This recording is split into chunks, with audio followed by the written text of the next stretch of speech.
Olá, queridos professores da Escola Bíblica Dominical. Meu nome é Silvana, sou professora da Escola Bíblica Dominical aqui de Blumenau e atuo na área dos adolescentes. A lição de hoje que nós vamos estudar é sobre a atualidade da mensagem bíblica. A atualidade da mensagem bíblica é a lição 6, a lição que nós estamos estudando é a Bíblia, um livro atual. Então, você fique com a gente até o final, porque nós temos muitas dicas aqui, tá bom? E vamos começar já com a dica para você estar trabalhando lá no seu grupo de WhatsApp. A dica da semana que eu dou é que você poste lá para os seus adolescentes revelar os enigmas, adivinhe o que é ou decifre os enigmas. E você coloque lá versículos bíblicos em formato de enigmas e você coloque também, tem aqueles em formato de emoticons, emoji, e eles vão decifrar, que é só os desenhos ou o enigma, essa sílaba menos essa, e você vai lançando lá. Na internet tem muitos versículos em formato de enigmas e esses emoticons. Você pode estar pegando lá ou você pode estar entrando em contato com a gente e a gente passa bem tranquilo, bem legal. Vai ser um prazer atender vocês. E aí, conforme a semana vai passando, eles vão decifrando alguns versículos e já vão ficando inteirados do assunto que nós vamos trabalhar no final de semana.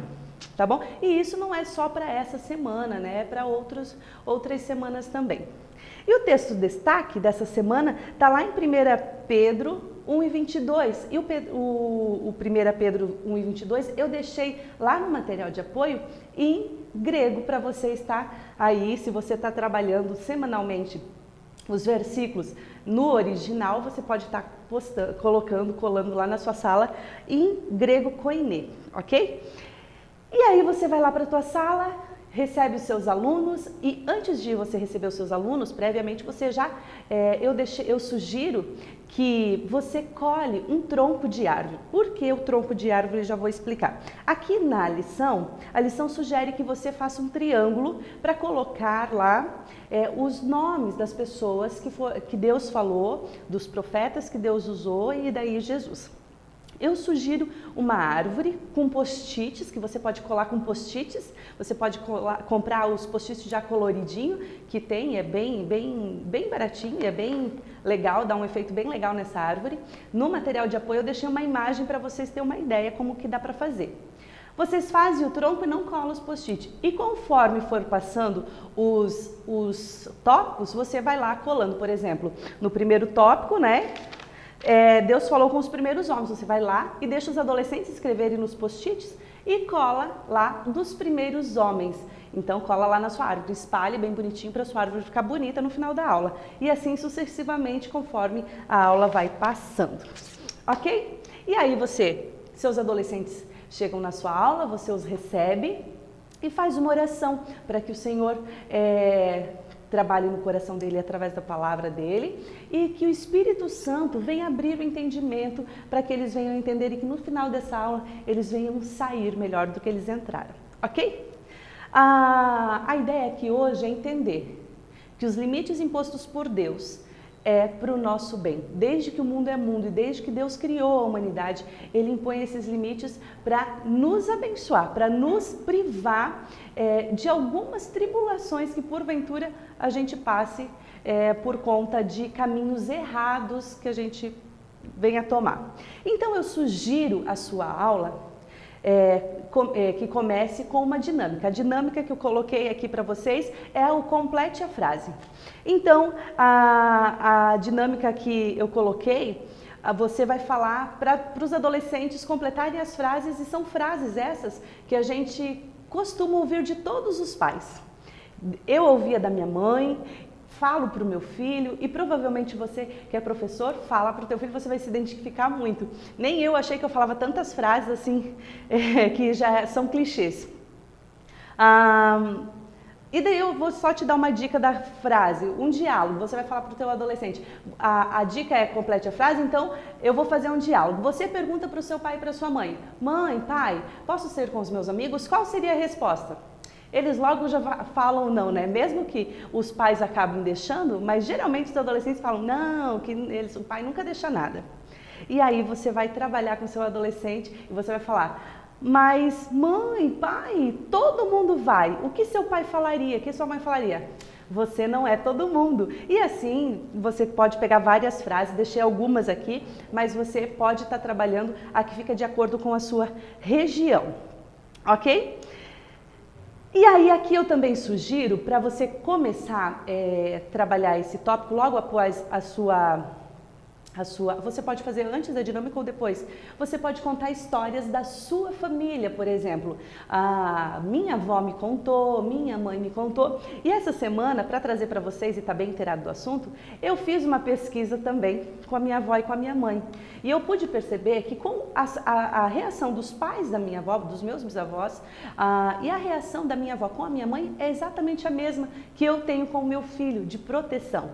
E daí, elas me contaram algumas histórias. Minha avó lavava a roupa no rio e a minha mãe queria correr assim nas pedras. E a minha avó sempre falava, sai daí, essas pedras são lisas, você pode cair. Se fosse uma atitude num dia de hoje e o meu filho fizesse a mesma coisa, seria a mesma atitude que eu tomaria em relação ao Caio. Foi a mesma que a minha avó tomou com relação à minha mãe. Minha avó também contou que quando ela era criança, ela esperava o meu avô dormir e ia para dentro do potreiro, tratava as vacas na boca com espigas de milho, sentava em cima de uma pedra lá e as vaquinhas vinham e ela tratava. E só que dentro daquele potreiro tinha um boi muito bravo. Só que esse boi também vinha e comia na mão da minha avó. E aí ela conta que todas as vezes que ela fazia isso, meu avô castigava ela severamente. Mas ela continuava fazendo, com muito medo. O que o meu avô queria? Meu bisavô queria? Queria proteger ela. E você pode usar histórias assim como essas aí de proteção que só seus pais, avós contam, né? Porque, vamos falar a verdade, nós fomos bem criadinhos, bem tranquilinhos, mas os nossos pais e os nossos avós, eles aprontavam coisinhas assim que também precisavam de proteção. Então as histórias de antigamente deixam os adolescentes muito antenados, é muito legal. E aí a gente vai trabalhar essa introdução com essa parte aí. Deus é exatamente a mesma coisa, só que Deus é superior ao amor, é superior ao cuidado, é superior a tudo. Se os nossos pais, avós, bisavós cuidavam e protegiam, castigavam, impunham tantos limites com a preocupação de proteger, Deus é a mesma coisa, só que de uma forma muito maior, porque Deus olha para toda a humanidade. Então, se a gente olhar para a palavra de Deus, a gente vai trabalhar, vai entender e vai trabalhar com o nosso adolescente que Deus, os limites impostos por Deus, é tudo um cercado de amor e proteção. E aí, no tópico 1, Deus falou aos primeiros homens. Nesse tópico, você pode começar a trabalhar com o triângulo sugerido pela lição ou trabalhar no tronco que eu sugeri para você. No último tópico vai falar de Jesus, então você vai colocar Jesus no tronco, né? Que Jesus veio ao mundo para falar diretamente, né, com a humanidade. Então você coloca Jesus no tronco e vai trabalhando aí com os post-it. Deus falou aos primeiros homens, com Adão, com Caim, Noé, Abraão, Moisés, e aí você vai colocando. Eu sugiro que você coloque o nome e a referência bíblica em 2 post-its, só que colhe eles próximos, né? E vai espalhando para ficar mais post-its aí. E aí, vemos Deus mostrando o seu amor a falar aos primeiros homens. Deus ordenou, né? Daí aqui eu sugiro para você, professor, que você trabalhe, não faça o seu adolescente ir lá procurar e ler, porque isso você vai perder tempo do próximo tópico que você vai estar trabalhando sobre os profetas. Então, eu sugiro que você já faça um apanhado da história, né? Olha só, quando Adão e Eva pecaram, então Deus aparece perguntando ali em Gênesis 3, 9 a 13, daí você vai já trabalhando. Adão, onde estás? E assim foi Deus falando, Deus perguntando várias vezes. Deus orientando a Caim, e aliás, esse texto é interessante que você leia o versículo 7, porque serve muito pra gente, porque Deus orienta a Caim antes de ele assassinar Abel. O que acontece ali no texto de Gênesis 4, 6 e 7? No versículo 7, Deus fala assim, ó, Caim, eu vou falar com as minhas palavras, o pecado está tentando tomar conta de você. você tem que resistir isso. E isso serve muito para os dias de hoje. Aliás, é um texto bem legal para a gente trabalhar com os adolescentes e focar nesse aqui agora.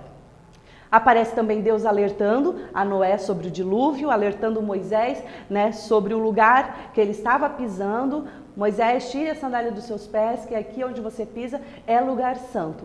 Na nossa lição, tem só os textos, as referências bíblicas. Então, você, professor, você pode já fazer um apanhado, um resumo e já ir trabalhando com seus adolescentes. É muito legal eles manusear a Bíblia na escola dominical, é uma coisa que eu super indico para eles estarem manuseando.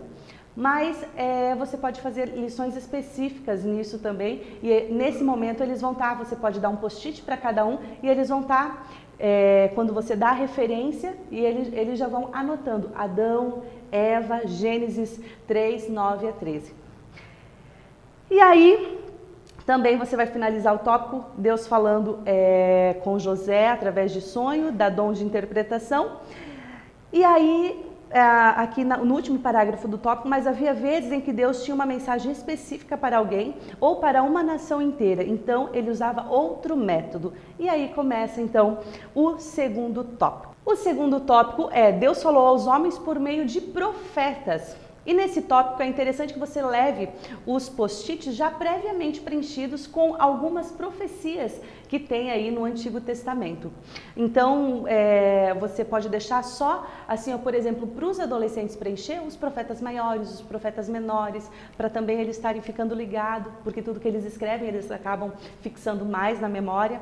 Então, é muito legal. E nesse tópico, eu sugiro que você faça um resumo nele e você fale como as profecias se cumpriram no Antigo Testamento. Tem profecias que já se cumpriu já lá no Antigo Testamento, outras que se cumpriram no Messias, né? Porque no Antigo Testamento nós temos 456 profecias relacionadas ao Messias que se cumpriram com a chegada de Cristo. E outras, né, como Daniel, a gente está vendo ainda temos coisas a se cumprir. A gente estuda Daniel e Apocalipse, então tem ainda muita coisa para se cumprir. Tem algumas coisas para se cumprir, não são tantas assim não, né? O fim dos tempos está próximo, glória a Deus, Jesus está voltando e vamos trabalhar para levar esses nossos adolescentes à salvação. Mas voltando para o tópico 2, eu sugiro que você pesquise uma profecia que se cumpriu no Antigo Testamento, e eu separei uma que é em Ezequiel 26, que eu acho incrível, quando Ezequiel profetiza a cidade de Tiro, uma cidade com uma economia em alta, né, uma cidade portuária muito bem estruturada. E Ezequiel vai lá e profetiza contra Ciro. E a gente vê até hoje os resultados da ruína de Tiro, né? E você pode levar, é um exemplo que eu deixo para você. Mas você tem outras que você pode estar trabalhando. Então, se você for levar essa que eu estou dando a dica, você pode levar dessa forma. Tiro, uma cidade portuária imponente com economia em alta. Era um orgulho para os felícios, que eram os moradores ali de Tiro. Mas eles tiveram um grande erro. Eles se juntaram a Nabucodonosor para guerrear contra Jerusalém e eles devastaram Jerusalém e eles fizeram uma coisa que desagradou muito a Deus, não só pela destruição de Jerusalém, mas eles zombaram do Deus de Israel e ninguém zomba de Deus. Então, Deus levanta Ezequiel vem aí, o livro de Ezequiel, vários capítulos, tem várias profecias contra várias cidades e todas, né, cumpridas. E Tiro, então, é alvo de mais uma profecia. Na profecia de Ezequiel contra Tiro, que Deus fala que o próprio Nabucodonosor, que em tempo era aliado, ele guerrearia contra a cidade de Tiro e derrubaria suas muralhas. Posteriormente, na profecia, você pode ver lá no capítulo 26, posteriormente viria outras nações e guerreariam contra Tiro e ela seria devastada. E no versículo 5 diz que as ruínas de Tiro serviriam para os pescadores secarem aí as suas redes de pesca. E é muito incrível porque o tempo passou, Nabucodonosor foi lá, atacou. 250 anos depois, Alexandre o Grande foi lá e guerreou contra Tiro. Tudo que Nabucodonosor não tinha derrubado, o Alexandre o Grande fez e jogou suas pedras ao mar, exatamente como na profecia de Ezequiel. E hoje, nos dias de hoje, né, a cidade de Tiro fica num território no Líbano, deixa eu só achar aqui, num território do Líbano, né? E o antigo Porto dos Felícios hoje serve exatamente para isso, virou numa vila de pescadores. As suas ruínas servem para ancorar os barquinhos e pendurar suas redes de pesca, exatamente como fala no versículo 5 do profeta Ezequiel. Então, você pode levar outra, mas eu gosto muito desse exemplo, né? Não que eu gosto da ruína, eu gostaria que Tiro tivesse adorado a Deus, né? Mas eles não fizeram, a gente vê o resultado e vê que o nosso Deus é tão poderoso que ele consegue ver exatamente o começo, meio e fim. Em Isaías fala isso, que ele é o fim desde o começo. E no tópico 3, a gente vai trabalhar, né? No finalzinho do tópico 2 vai falar que Deus decidiu falar diretamente com o povo. E essa decisão de Deus veio no período onde Jesus desce e vem, nasce de mulher, né? Nasce de uma virgem e cresce e trabalha diretamente com o povo. Mas, mesmo sendo o próprio Deus ali encarnado, o povo não deu ouvido. Tem um versículo que fala, eu vim para os seus, eu vim para os meus e os meus não receberam, então, os seus não receberam. Então, mesmo sendo Deus falando diretamente com o povo não deu ouvido. Aí, aqui nesse tópico, pode se levantar uma questão, tá, então teve a época dos profetas, Novo Testamento, a partir do Novo Testamento, Deus não fala mais através de profecias. Claro que tem um contexto muito diferente das profecias do Antigo Testamento, mas sim, Deus fala em profecias, tanto que em 1 Coríntios 14:1 fala, segui a caridade e procurai com zelo os dons espirituais, mas principalmente o de profetizar. Então, existe sim, Deus pode falar. E aqui é bom você enfatizar, professor, o perigo de um cristão não ter uma base sólida na palavra de Deus. E cristão que não tem a vida estruturada na palavra de Deus tem um perigo muito grande de ser levado por qualquer vento de profecia, heresia, enfim. E aí eu coloquei um exemplo lá no material de apoio de falsas profecias. Tem inúmeros, eu coloquei até um link com vários exemplos ali, que tem ali no material de apoio. Inúmeros eventos que aconteceram assim, causados por profecias, né, falsas. E um dos exemplos que eu separei aconteceu lá numa cidadezinha no norte da Inglaterra, uma cidade chamada Leeds. Hoje é uma grande cidade, né, mas no ano de 1806 a cidade ficou atordoada. E essa cidade chamada Leeds, ela era de uma estrutura muito, uma arquitetura muito bonita e tudo. E o povo de lá ficou atordoado porque foi profetizado que o mundo acabaria antes de 1806. Então veio aí muito assombro. E o profeta em questão, na época, era uma galinha.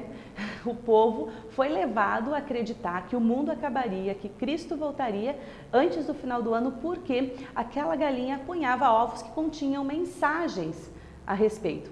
E mais tarde, tempos mais tarde, foi descoberto a farsa. 1806 não acabou o mundo, aliás, estamos aqui, né, em 2017, o mundo não acabou e o povo descobriu que a farsa vinha do dono da galinha, que introduzia ovos previamente escritos com essas mensagens. E aí, antes de ele ir, e a galinha, na frente de todos, ela apanhava os ovos e acabavam esses ovos saindo, esse ovo saindo aí com uma mensagem. Gente, naquela cidade provavelmente tinha gente que lia e conhecia a palavra de Deus, mas todos os outros eram cegos, como folhas secas caídas ao vento. que iam para onde o vento levasse. Nós não podemos ser assim. Nós, professores da escola dominical, principalmente classe de adolescente, criança, nós temos o dever perante Deus de deixar os nossos alunos apaixonados pela palavra de Deus, de forma que eles tenham estrutura para quando enfrentarem um dia de heresia, de profecias falsas, eles não venham cair aí em desespero, né? E venham aí ter estrutura para se firmar em defesa da fé e de Cristo. Tem uma frase muito conhecida e muito falada que a maior profecia é a palavra. Tudo que vai contra a palavra de Deus não vem de Deus. E a conclusão da nossa escola bíblica, eu separei um artigo sobre o matemático Peter Stones, né?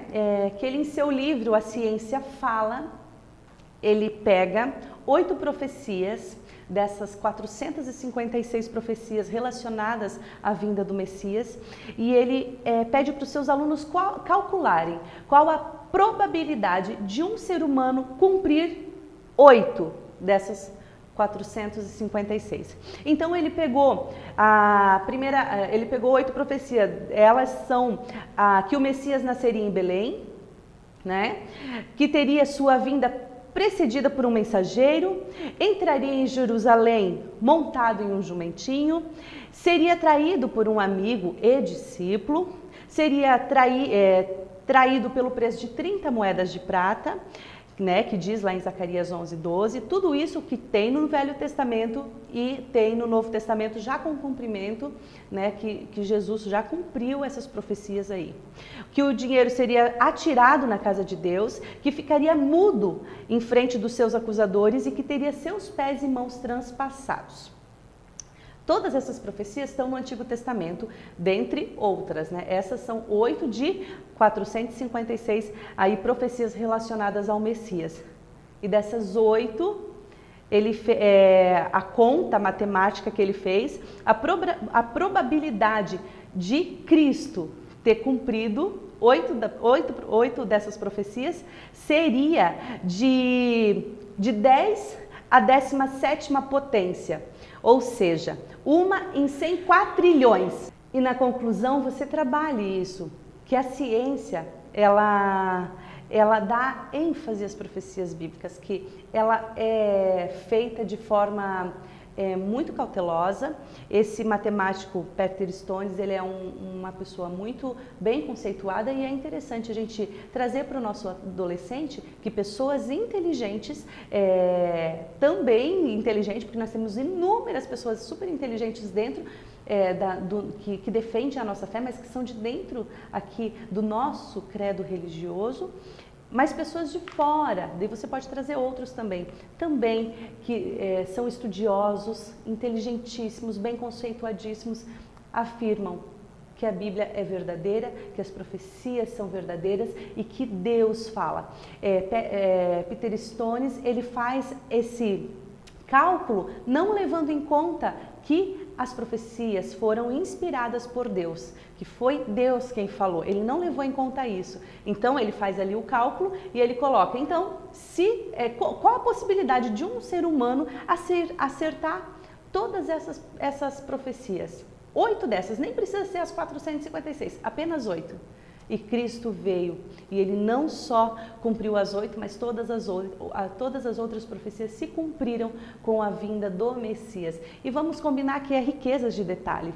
Vai entrar em Jerusalém montado aí, né, no jumentinho. E, enfim, as 30 moedas de prata vai ser traído, as moedas vão ser jogadas no templo. Enfim, é muita coisa que se cumpriu aí na vida de Jesus. Mas sim, termine a sua aula trabalhando com o seu adolescente, que a melhor e maior profecia é a palavra de Deus. E que ainda hoje pessoas podem ser usadas para profetizar, sim. Mas se haver no nosso meio falsas profecias, nós vamos estar embasados dentro da palavra de Deus. E é para a gente examinar e relacionar mesmo através da palavra de Deus e que a palavra de Deus venha ser um filtro para filtrar tudo o que não é bom, jogar fora e a gente ficar aí com o evangelho puro e genuíno. Meu amado professor, que sua aula venha ser abençoadíssima e eu espero de alguma forma ter te ajudado a preparar essa semanada de aula. Que Deus te abençoe e até a próxima.